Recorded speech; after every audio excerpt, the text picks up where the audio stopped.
Assalamualaikum warahmatullahi wabarakatuh. Kami dari Universitas Pakuan, Fakultas Keguruan dan Ilmu Pendidikan, Pendidikan Guru Sekolah Dasar 2013. Kami dari kelompok 2, yaitu dari kelas 2E. Perkenalkan, nama saya Wiranti Handayani, kemudian rekan saya Risma Febriani, kemudian Siti Rosida, dan yang terakhir yaitu Muhammad Wahfiuddin. Narasumber yang pertama yaitu Muhammad Wahfiuddin. Kepada Muhammad Wahfiuddin kami persilahkan.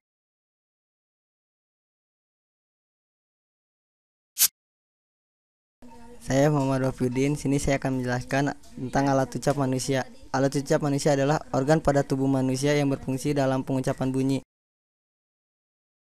Organ-organ yang terlibat antara lain adalah paru-paru, laring, paring, rongga hidung, rongga mulut, bibir, gigi, lidah, alveolum, palatum, velum, dan uvula. Dalam fonetik artikulatoris, hal pertama yang dibicarakan adalah alat ucap manusia yang menghasilkan bunyi bahasa. Selanjutnya saya akan menjelaskan tentang klasifikasi bunyi. Yang pertama itu vokal dan konsonan. Bunyi vokal dihasilkan dengan pita suara terbuka sedikit. Bunyi konsonan terjadi setelah arus udara melewati pita suara yang terbuka sedikit atau agak lebar. Jadi beda terjadinya bunyi vokal dan konsonan adalah arus udara dalam pembentukan bunyi vokal setelah melewati pita suara tidak mendapat hambatan apa-apa. Sedangkan dalam pembentukan bunyi konsonan arus udara itu masih mendapat hambatan atau gangguan. Yang kedua, klasifikasi vokal. Bunyi vokal biasanya diklasifikasikan dan diberi nama berdasarkan posisi lidah dan bentuk mulut. Posisi lidah bisa bersifat vertikal, bisa bersifat horizontal. Secara vertikal dibedakan adanya vokal tinggi I dan U, vokal tengah E dan O, dan vokal rendah A. Secara horizontal dibedakan adanya vokal depan I dan E, vokal pusat E, dan vokal belakang U dan O. Ketiga itu klasifikasi konsonan. Bunyi konsonan dibedakan berdasarkan 3 patokan atau kriteria, yaitu posisi pita suara, tempat artikulasi, dan cara artikulasi. Sedangkan berdasarkan posisi pita suara dibedakan adanya bunyi bersuara dan tak bersuara. Paringalisasi dilakukan dengan cara menarik lidah ke arah belakang ke dinding paring. Terima kasih kepada Muhammad Wahfiuddin atas memaparkan materinya. Untuk yang kedua, narasumber yang kedua yaitu Risma Febriani Lestari. Kepada Risma kami persilahkan.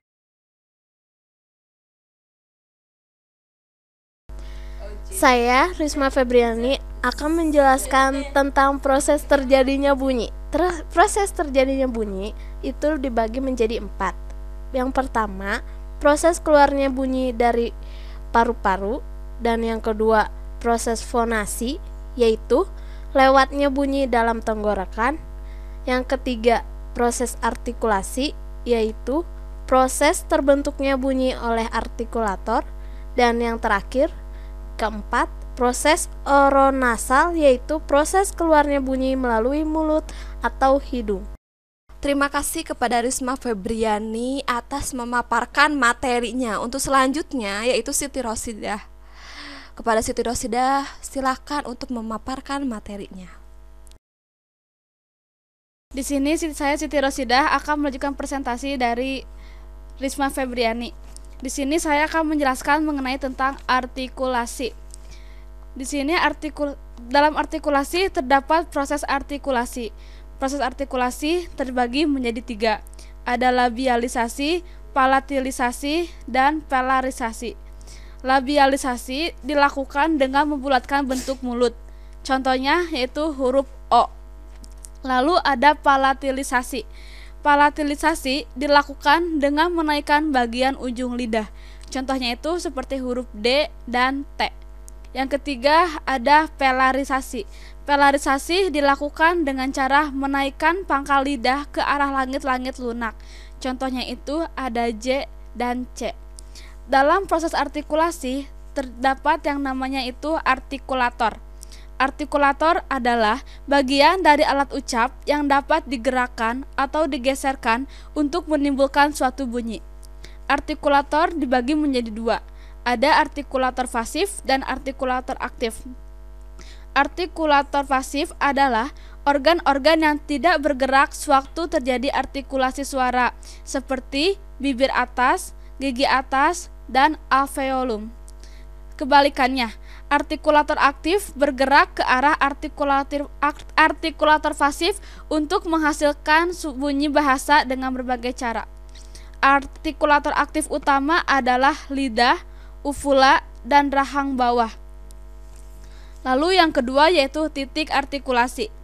Titik artikulasi ialah bagian dari alat ucap yang menjadi tujuan sentuh dari artikulator dalam menimbulkan bunyi ujaran.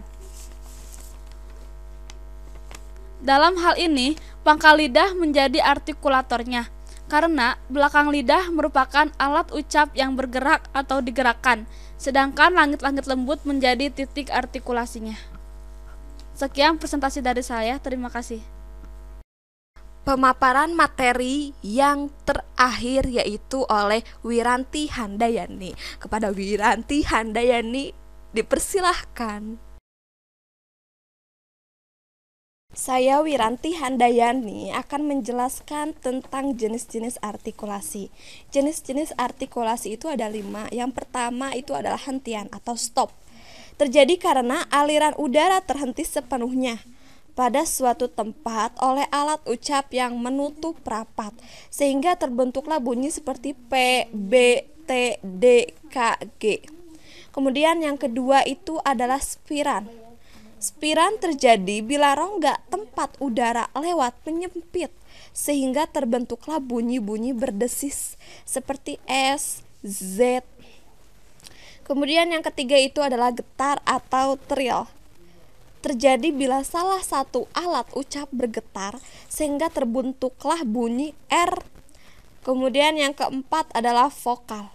Vokal terjadi bila udara yang keluar dari paru-paru boleh dikatakan tidak mendapat rintangan, sedangkan rongga mulut berubah-ubah bentuknya karena gerakan lidah dan bibir, sehingga terbentuklah bunyi-bunyi seperti A, I, U, E, O.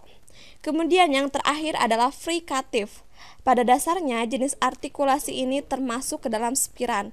Bunyi F, V, dan sebagainya menjadi bunyi yang dihasilkan jenis bunyi ini. Terima kasih atas perhatiannya. Semoga apa yang materi yang telah kami sampaikan bermanfaat bagi Anda semua. Terima kasih.